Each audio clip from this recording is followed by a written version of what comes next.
Good morning, Julie. Or good afternoon. Hi there, Michelle. How are you doing today? I'm good, thank you. And we've done the usual good morning, good afternoon, and good evening, wherever you may be. So today we're having a discussion about pensions and probably the coaching aspect of pensions, which is something we do, but clients may not really realize we're doing it as part of our process. Would you agree, Julie? Yeah, well, we should be doing it. I know that you and I are doing it. And if your Yes, advisor's not doing it, after listening to this, you can give them a prompt that I would like some of that stuff, please. definitely. And it's so important because even though when you're dealing with a client with your pensions and an advisor and they ask you all these questions they do, it's really important for the advisor to understand why you're giving the responses you're giving and also for you to understand it. But you've got to have that conversation. And as we always say, one of the big questions we ask them, Julie, is how much income do you want in retirement? And you see everyone sort of look like a rabbit in headlights. Yeah. So people, you've just got myself and Michelle today because I'm going to say really contentious things and I didn't want Catherine here to get me into trouble or disagree with me. That's so true. No, so standard question that you maybe ask yourself and your advisor has definitely asked you is when would you like to retire and how much money would you like? And I think going back, it's over 5 years ago now. I was on my way to a client's house, Michelle, and it was to talk about retirement plan. And on the way there, I was listening to a podcast with Mitch Anthony. And by the time I got to the client's house, how I decided to do the conversation was completely different to how I thought I was going to do it. Because I thought, oh my God, I'm going to do a rubbish job for my clients if I do it the way I've always done it. Okay. Because I'm sure there'll be regional variations. So for everybody listening, I'm in Scotland and I've also worked in the northwest of England. Okay, the standard answer I get to that question, when and how much, is going to be somewhere in the range of between 60 and 65. That's when they would like to retire. And they want £2,000 a month net. That's the answer that if you sampled everybody I've ever spoken to about this, that's the average answer I get. And it'll be this, you'll have the regional variation, but it's alarming they all came out with the same number. And I thought, these are all really different people. How come they want the same amount? Like, oh, I'm not asking the right questions. Yeah. And I think, as you say, we've got sort of regional variations. The age, I think, is very similar. So I am in the southwest of England. So ages is generally 60 to 65, or I've actually had a few now who just go, it'll be to state pension age. It'll be, I'll be Mm. working to state pension age. But I would say the income's a little bit more net, probably 2.5 to 3,000, but that's probably the variations that we have. But again, when you ask that question, why, that's when the silence comes, I find. Yeah. Yeah. And I think this is why we wanted to have this conversation with you guys today, is because even if you're not planning on retiring, the earlier you start thinking about it differently, then the sooner you can probably achieve what you want to. Oh, definitely, definitely. And I think I've got clients who I work with who are in their 30s and 40s. And I ask them the question because they've often come to me and they've got lots of pensions from lots of different jobs. And they just say to me, I just want them brought together. I want them in one pension fund. That's all I want. And I go, okay, but we're doing that because that's for your retirement. Yes. Okay. So we need to think about what you need that to provide in retirement because, how it's invested, what we do with it, whether you add to it, it all sort of factors in. And you sort of look at someone in their 30s and 40s and say, so what's that number? How much do you need? And well, how would I know? And I go, Mm. I understand that. So I think for many people in that sort of age group, we start with okay, let's look at your expenditure, but let's just take out maybe your mortgage.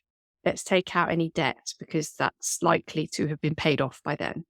And it just gives you a starting point. And it's never going to be that. And it's one of those things, isn't it? You can plan, Mm. it will change, Oh but it God, just yeah. gives you a starting point. And then you see the cogs sort of starting to turn in their heads as to how that might look.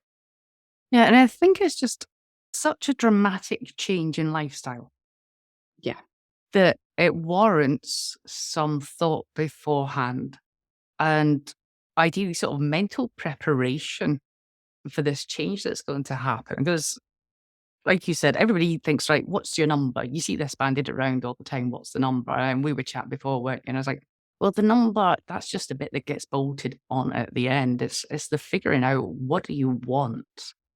I think we feel this is a really important conversation you need to have with yourself or with your partner, because the implications of not having the conversation or not putting the mental preparation in, it's not good, is it? So, Michelle, you've got a story, haven't you? So, yes, so I have some people that I know, and they were thinking of preparing for retirement and talking about the things they'd like to do. And I think a few people have said to them, well, what do you want to do in retirement? I think he is a golfer, she sort of does other stuff. But this conversation turned into something completely different. So what started as a when do we want to retire and what do we want to do together actually ended up in a we have no shared interests, we don't spend any time together, and actually we're going to get divorced. Mm. So that was a very big, conversation to have from people that from the outside were very happily married. Mm. But actually their lives were just very independent. They both had their jobs they loved, but they didn't actually spend that much time together. So I think the thought of spending time together, I think in one of them's words were, we didn't actually like each other that much. We just rubbed along together. And if they hadn't have had that conversation, that would have then happened in retirement, which makes things even harder for them both, I think. Mm. Yeah. No, and I was like, I've got, just from the people that I've worked with. So I was telling Michelle about this a minute ago. So I've got this client. He is in a relationship, but they're not married and they do all the finances separate. And I'm not her advisor. And he was coming up to retirement. And I was like, okay, so what are you looking forward to? What does it look like? I was like, well, I want to move to the Wirral because I can get a bigger garden and blah, blah, blah. I was like, all right, how does Claire feel about moving to the Oh, I've no idea. They live in Liverpool, and I know I can tell you that Wirral and and Liverpool are like different countries. So he duly went off and had the conversation with his partner. Turned out she was not forced on moving to the Wirral, but they had that conversation beforehand, rather than him spending ages imagining this retirement on the Wirral that's not going to happen. So I think it's about having that conversation so that we can avoid these situations. So I think what Michelle and I are going to do is we're going to talk you through some of the questions that we ask clients and the suggestions that we throw out to help you sort of start mentally preparing and engaging with what it will look like for you. So Michelle, what's one of your favorite things to do with clients in this area? So one of them is also, which is linked along with the number is, okay, your health, how's your health? And, how long do you think you're going to be retired for? And I can't tell you how many times someone says to me, I won't live that long. So I'm going to enjoy all my money now. And then you say, how do you know that? And oh, well, so-and-so didn't live very long and they didn't. But it does really make them start to think, actually, I could be in retirement for 30 to 40 years, but you need to ask those questions to get to that point. Mm. So that's actually something I come across quite a lot as well. It seems to be that anybody that works with a financial advisor are all convinced they have a shortened life expectancy. I don't know if the two things are linked. There's There's something a to be said. perception that I suspect studies will show it's the opposite. How do you help people get over that mindset? Well, I think we look at, so you can look at the Office of National Statistics, what the average life expectancy is. Yes, you can look at members of their family. So we often have conversations, not just about that one person in their family that something may have happened to, but actually let's look at other people in the family. And also it's about actually enjoyment of life and all those things you want to plan out. And actually you're probably cutting off 10, 20 years of when you could be doing things. Mm. So I think it does sort of make them sort of start to think, actually, no, I probably will live longer. And actually, I'd like to prepare for living longer. We don't ever know what's around the corner fully, but actually, let's prepare for that. And you've got something to look forward to. And let's cross the bridges when we do. Yeah, and what I like about that is because when we think about retirement planning, I think the first thing that pops into everybody's head is shove money in a pension. And that's the preparation done. Well, that's the money prepared, but it's about preparing yourself mentally, preparing yourself physically and health wise. I've got a few things that I'll do with clients. One of the things I like to do is ask them, do this, they can do this on their own. I don't need to know. Okay. Is make a list. Think of the people that they know that have retired already. And then think about people where you look at their retirement, you're like, hell yeah. and then think of the attributes that person has. Yes. And then go on the flip side of people that you know that you've retired and like, no, I don't fancy that. And again, make a list of the attributes just to sort of raise awareness to yourself on what are the ingredients that make for a good retirement. Oh, definitely. And I think it is about, you say, it's looking and picking the bits that appeal to you, isn't it? Okay. And I think with clients, I'll sort of say to them, so tell me the things you want to do and let's factor that into the plan. Let's build it in. This is what you want to do. Let's allow the cost for it. Let's do those things. And they do start thinking then, don't they? You sort of send them away, sort of have a bucket list of things you want to do. And they come back with some lovely, lovely things. And you think, well, it's there. Look, it's there. That's your retirement. You can have this. And actually, let me help you build a plan to go with it. It's lovely to see the evolution of as you work with a client and over the years. So I don't know if you do the same, but every sort of annual review, you sit with a client and you go, okay, so what does it look like now? Does it look like it did last year? Or have you found something else you want to add to that list or something else you want to do? And I don't know if your clients are the same. And then they're like, oh, yes, I was thinking about it. And actually, I want to go on that cruise and I want to do that because so and so did it. Oh, it's like the mindset gets turned on and then you get the hang of it and you just come up with more ideas to want. But you need that catalyst, don't you? Definitely. Yeah. I'm going to tell a quick story about the podcast I was listening to on the way to my client's house. So I didn't end up building a rubbish financial plan for my clients. Okay. So it was Mitch Anthony. Was it Mitch Anthony? Anyway, he was talking about an advisor who had lots of surgeons as clients for Massachusetts Hospital, I think it was, all like desperate to retire. So they go and play golf all day. They get to retire and off they go and they play golf. And then they get up the next day and they go and play golf. They get up the next day and they go and play golf. You can Bear see in a mind, theme. these were surgeons. So this is like an intellectually stimulating job that they've had. And now they are playing golf every day with the same people on the same course. Within 2 years, they were all on antidepressants.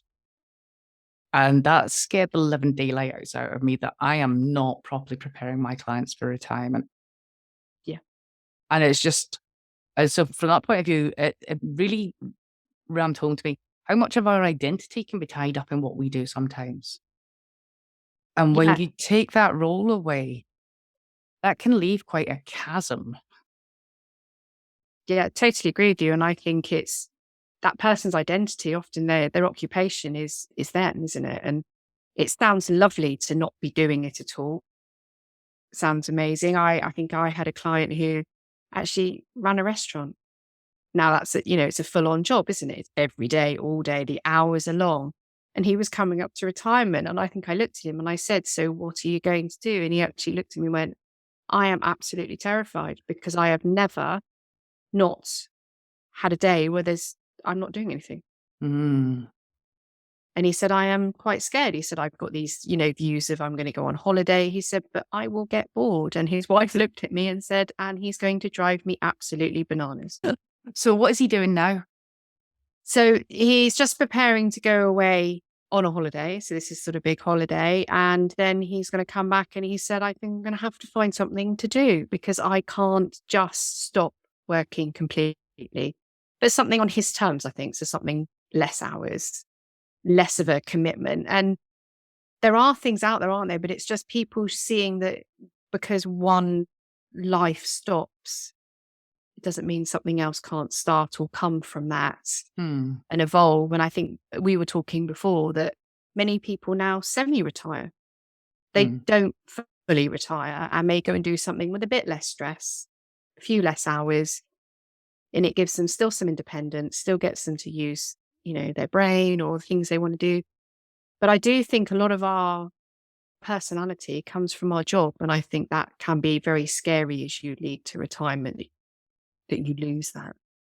Yeah, I think so. One of the things I sometimes ask people to do is I've got a list of reasons why you would go to work. And so what's on the list? So this for the money, this for the benefits, this for the engagement and social interaction with other people, this for fulfillment, this for passing knowledge on, all kinds of reasons, benefits you get from going to work, to just get a feel for them as to what it is they get from that role. and that they will miss? And what could we do to supplement that once they're not doing that role anymore? Yeah. And it's It's just, nice that it gets people thinking, doesn't it? yeah, because I've got, so it's the clients I was on the way to see. So I ended up doing a good job for them. And we were just sitting talking, and they both hate their jobs and they just want to finish them as soon as possible. So it's Right. not that they want to be retired, they just don't want to be doing that any more than they have to. Yep. And so once you know that, it actually changes how we build a financial plan, because we know that normally we're assuming that you're earning and then all of a sudden the earnings stop and they drop off a cliff and we need to make the pension money appear for you. But if we know you're going to go and have what's known as an on-call career, I believe, they're Yes. like, okay, we can build that into the plan, which means that we might be able to move the date forward. So this client, he works in the oil industry, but he also plays in a band. I was like, right, what would you like to do? He goes, well, there's a shop in Glasgow that sells drums. I'd really love a job in it. Yeah. And I can sit there and chat with all the musicians coming in and out all day and check out the new drums. I'm like, great. Okay. And because we know that this might be extra money coming in, that's just going to change the advice that we give you. And it's going to get you more of what you want sooner. Yeah. But we need to be asking you the right questions. Definitely. I spend probably, I think, as you know, probably 80% of my time building retirement plans for people. So a lot of it is, how can we retire? How can we reduce our working hours, do something a bit more exciting, a bit more fun, something we like, but still have enough income, but also factoring in things like your state pension or any other pensions that you have that are coming in. And it's so lovely to see the change in people's mindset when they see what is possible. But the only way I can build that plan, and probably the way you can build that plan, is to have the interaction from the client and the client thinking what possibilities there are. And I'll say to clients, I'm going to ask you now what you want to do for the next few years. And I don't want you to think about money. I want you to take money out of the conversation, because money is a tool. We'll look at that afterwards. You tell me what you would like to do if I said to you, you can do whatever you want for the next 10, 20 years. And it changes their thinking, because at the beginning, they think they're limited by money. Yeah. And actually, they're not. And I've had clients where they've said to me, well, I won't be able to give up work and I won't be able to do this. And I'm going to be in this job forever. And I really don't like it. And then I'm going to be fed up. And you sort of think, okay. But I've actually then worked with them, and actually they've realized that a year after we've built this plan, they've given up the job they dislike. They've gone and found a job they love. I've got one who does temping. She just does temporary work because it's something new. It's a challenge. And she said, I love it. I don't know what's coming. And actually, I know I've got the option to come to you if I want a few months off to go and see friends or do things, and go, can I have a bit of income from my pension? And you'll say to me, yes, you can, because we've built it into the plan.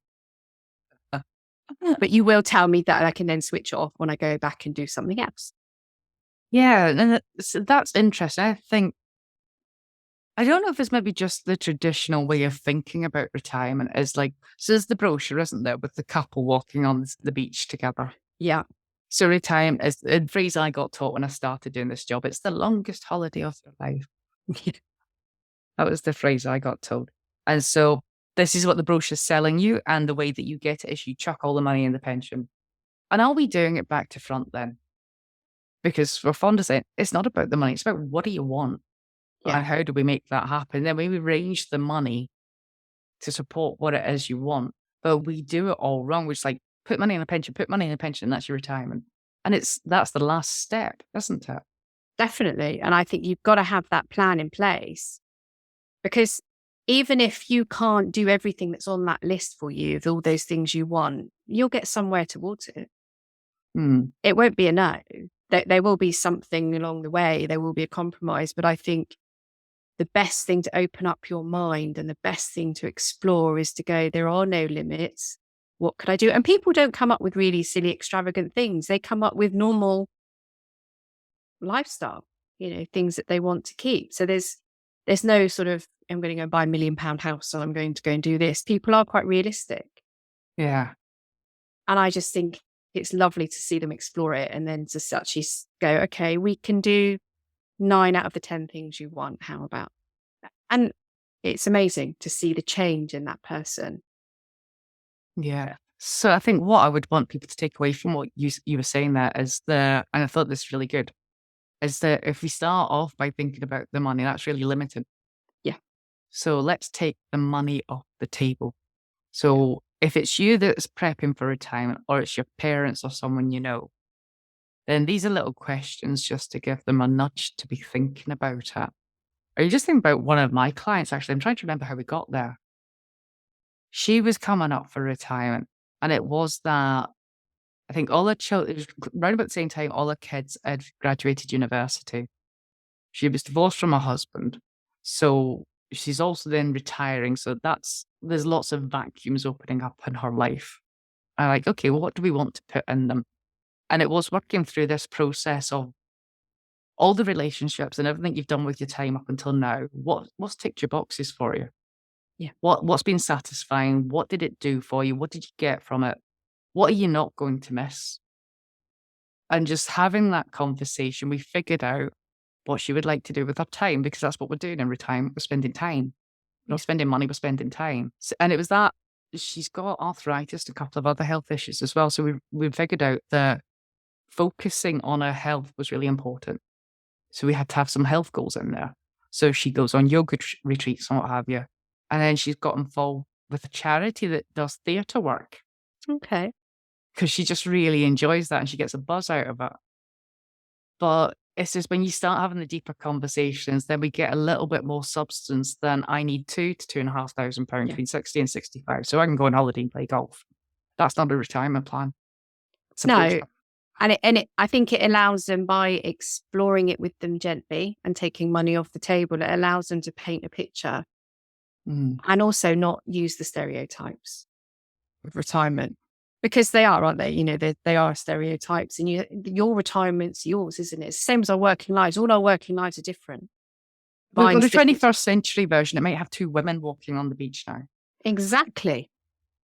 You know, and I think it's just opening your mind to actually those 30 odd years of your life, what you can do with them.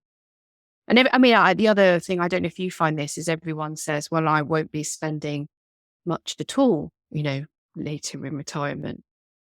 Why not? Who's to say you can't? Who's to say you still can't do things? If you've still got the tools there to do it, why would you not? Why do you think when you get to 70, you no longer can do all these things?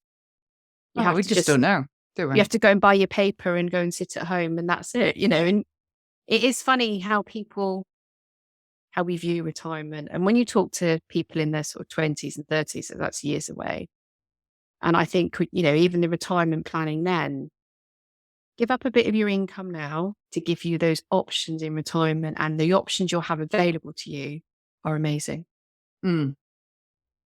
And I think it just comes down to if you are younger, it's just then start being aware of what do you want more of in your life and what do you want less of. Yeah. And there's no reason why you can't be working towards that now. No. And we know from the job that we do, yes, the earlier you start, the more options you have. But think of how exciting it'll be when you get to sort of your 50s and you're planning it and you've got this pot of, you know, money that's going to be your tool. Yeah, because that's all it is, isn't That's it? all it is. Yeah. And I think it's that whole idea of the fact that many of us, I believe this is an opinion. This is my opinion. This is why we've not got Catherine in for this episode. My opinion is I don't think most of my generation are going to do that normal retirement where you get to 60 something and you just stop what you're doing completely. I think we're all going to end up going and doing something else. I totally agree with you. I think we will. And I think that's definitely a trend that we're seeing.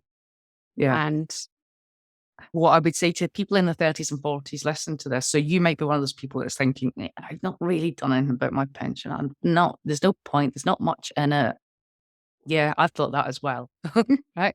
But if you think about it, right, it is dead easy to build up your pension. And I will share more with you about that at some point. Right.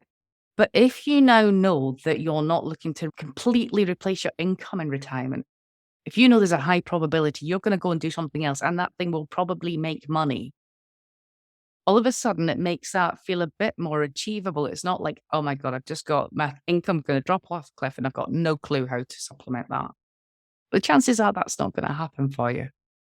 So if you're feeling that and it's maybe got you wanting to stick your head in the sand, I'm asking you just to sneak a tiny bit out of the sand because there are solutions. Yeah. Yeah. And I think it just comes down to that compromise, isn't it? I mean, I was talking with another client late last week, and she's got the opportunity to increase her hours and potentially only work for another 2-3 years, or keep her hours where they are, but work for another 5 years. But she said, actually, I can still enjoy life. With Mhm. those reduced hours, I can go and do all the things I want to do in between, Mm. rather than increasing my hours and putting more stress on me for 2 to 3 years. So she said to me, Michelle, what do you think? And I said, well, you have to do what feels right for you, but I can tell you that both will work for you. We can build that plan using either one, and it may change next year. But Well, actually, if you want to do stuff, enjoy it. which one's going to be better for our health and well-being? Yeah. And I think she knew because, Yeah. she wants to go on a cruise with a friend. And she said, I don't want to put that off because I can't have the time off. I said, well, then you're answering your own question, aren't you? And that's what I love about us coaching clients when they don't realize we're coaching them, because you just talk to them and they come up with the solution and they're like, oh, no, I could do that. Okay. Oh, I've just realized what I've done. Look, what have you done? I did this, this is what I was doing on Friday, Michelle. Kind of. Right. So I was visiting my girlfriend at the weekend because she's moving up to Scotland soon. So we have been together for the last 5 years, but in separate countries. But this is a really big change. And she's really focused on the practical stuff, as she should be, Yes. houses and what have you. And but this is a big emotional change as well. It's a big change in life. We need to sit down and talk about what we think it's going to be like, what our expectations are, what our visions are, what kind of boundaries we want in place. Because otherwise, that thing that we've been so looking forward to for 5 years could go horribly wrong. Yes. And it's far too important to let that happen. That's kind of a bit like what I would encourage people to do approaching retirement, is have that conversation about what your expectations are. What does Yeah. it look like for you? Check that you're on the same page. I think you've got an amusing story for us, Michelle, haven't you? Pardon? I think you've got an amusing story for us, haven't you? About being on the same page. About the woman when she found out her husband's retirement plans. Yes. So sat with clients, and I've always dealt with them together. So never normally any surprises. She retired last year because to spend more time with her grandchildren. So having a lovely cup of tea with them, having a catch up, looking at the plans for going forward. And I looked at her husband and said, so when are you, looking to retire? And his answer was, oh, in about 2 years' time. And the look of shock on her face. And she sort of looked and went, you never told me that. I didn't know that. Why have I only just heard about that? And again, so it's that conversation. And I was a bit sort of, okay, I am still here. I don't quite know what to sort of do with myself. But it was very interesting because obviously she had in her head when he was going to retire, he'd obviously been considering this, but they hadn't had that conversation together. So the expectations were very different. Mm. And also their views of what they needed in the next 5 years were very different. Because actually we're gearing up then for him to give up his full-time work in 2 years' time, which may mean drawing on the funds that he has. But again, it was just very interesting. So like the couple that I know who actually ended up getting divorced after talking about retirement, that was a conversation where we just sat there and it just came out. And his words were, well, I hadn't fully decided, but I've just said it out loud now. Oh, So it's in his head, and yeah. I suspect they'll have a pretty long conversation about it after I've left. But they were both on the same page. And actually at the end of it, she said, I'm really pleased that I now know. Because now we can work on what comes after, Yeah. what we want to do together. So, but yeah, so that's where us financial advisors come into conversations and probably initiate things that we don't quite appreciate that we've just initiated. But again, we've sparked that conversation. So we've opened that communication. And I know I've been guilty of it with my husband. You just don't have that conversation. You leave it and you both assume the other person knows what the other one's thinking. And we often don't. Whereas I have a much more mature approach to my relationship and I schedule time to have the conversations. I just didn't realize I was coaching myself and Faith through this. Yeah, see, It's inbuilt in you now, Julie. Yeah. But I think that's really interesting because I bet if you say retirement plan, first things people think is pensions, numbers, money. That's what they need to do, and that's what the financial advisor does. And I think that is a tiny, tiny part of it. Yes, we will do all the number crunching for you, but we need to know, what are we crunching for? What do you want? And I think also, I know it's our job and it's what we do, but the number crunching and actually the numbers and the facts and the figures are boring. Yeah, they are. Actually, the fun stuff comes into sitting going, so what are you going to do? Where are Yeah. you going to go? How are you going to spend your day? And, that holiday sounds amazing. Please, can I come with you? And I think that's the exciting bit. And that's where we can be exciting as financial advisors. Oh, we're rock and roll. We are. No, it is so cool when we get to see people go off and do all these things. And it's the difference between before they speak to us, it's a dream. After they speak to us, it's a goal. Then it becomes a reality. Yeah. That's what makes us have the coolest jobs in the world. It does, because we can actually change people's lives. In some ways it's small, in some ways it can be quite big, really depending on what that person's goals are. But I have to say, and I think it's probably the same for you, that's one of the reasons we do what we do, because Yeah. of the effect we can have. Uh, And retirement is a huge part of our life, isn't it? It's a third of our life. It's been sold to us as the big goal. Yeah. And I just think if people are working towards this ultimate big goal, let's make sure we've got it right. And ask the questions, isn't it? Talk about it, ask the questions. And as with all, I think we always come back to this with all our podcasts, don't we? It's communication, talking. Yeah. Yeah. Sometimes with yourself. Yeah, I do that a lot anyway. But All right. So I think we've covered a lot of ground there, haven't we? yes, and covered a lot of the questions that people need to be asking themselves. Yeah. So do you want to do a summary, or should I do a summary? No, I think I'm happy to. I think it's All right. just Michelle's got the function in memory. She's going to do a summary for it. Covered. So I think it's really asking yourself the big questions. Don't go straight to thinking about what number, what age. Think about what you want your life to look like. Think about what you'd like to do. Look at people around you who are retired. Look at what they're doing. Which bits do you like? Which bits do you not like? Which bits do you want to avoid? And then really starting to build a picture of how that retirement looks. And then look at the money. Don't bring the money in beforehand, because the money is a tool, and then, the money can then be used to build on that for you. But I think you've got to have an open mind and just go in and go, this is a big part of my life. What do I want it to look like? You don't just want to settle for something because you feel you're limited by money. So I would say it to everybody, start with those questions. The money bit comes later. And if your financial advisor is not asking you those questions, maybe you need to bring them up when you talk to them. Yeah. And I'm going to be really cheeky here now. Okay. Sometimes, when we do these podcasts, it's because of the frequent questions that we get. And I know that I'm not the only financial advisor this happens to. A new client approaches you. I'm at retirement. I want to take my tax-free cash out of my pension, please. Or I want to take all the money out of my pension, please. Yep. And then you'll wonder, so if this is you and you've approached one of us, you're like, I just want my pension. And you're like, why can't you just do it? Why are you having to have these long conversations with me? Why are you asking me all of these questions? Can you not just do it? Yeah. This is why we won't just do it. Because this is a once in a lifetime decision for you. We want to make sure that the rest of your life is the way you want it to be. Definitely. And I think it's showing people how that retirement can look, and those people that want to take it all as, in one go. I just want you to do this and that's it. Actually, part of our role is to help you see how that can last. Yeah, that's why we can't do that. We won't do it.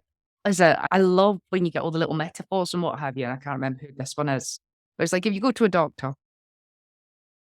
and you walk in and he's like, my back hurts. Yeah. Do you want him just to give you some drugs, or do you want him to try and figure out what's wrong with your back first? Yeah. We're not just going to give out the drugs. We need to diagnose first of all. Yeah. And then we will prescribe. And the best plans we can build for clients are when we've asked all these questions and we've explored it. And then actually we know you really well. And we're on the same wavelength as you then. And then we're working. And I always say to clients, I don't tell you what to do. It's a working relationship. We work as a team. You tell me what you'd like to do and I'll work with you. And let's see if we can do it together. Because if I'm just telling you what to do, you're not really going to listen to me anyway. The same as if a client tells us what they want to do and doesn't want to ask the questions. Oh, it's got to be collaboration. It's got to be collaboration and it's a working relationship. And I always say it to all my clients. Yeah. And they sort of look at me a bit sort of, oh, okay. But actually, you do actually get to know them really well and you get to actually see them enjoy. I mean, I think there are advisors out there that will just do what you tell them and will just tell you what to do. But clearly it's not you and me, Michelle. We're special. It's been said. Yes, it has. All right. Well, I think that's a brilliant summary, isn't it? What we'll do is in the show notes, we'll make a little list of all the different tactics and different questions that we use with clients. And if we've got any resources to share, you'll get a link to them in the show notes as well. So even if it's not for yourself or it's someone you know, then feel free to go and share it with them. That sounds like a plan. I think, yeah, just get people thinking. Yeah. All right. Okay. Should we say thank you to them for listening to us, Michelle? I think we should. So thank you very much, everybody. Yeah, no, thank you for joining us because it's just the two of us today. But the rest of the gang will be back soon. All right. Thanks for listening. Thank you.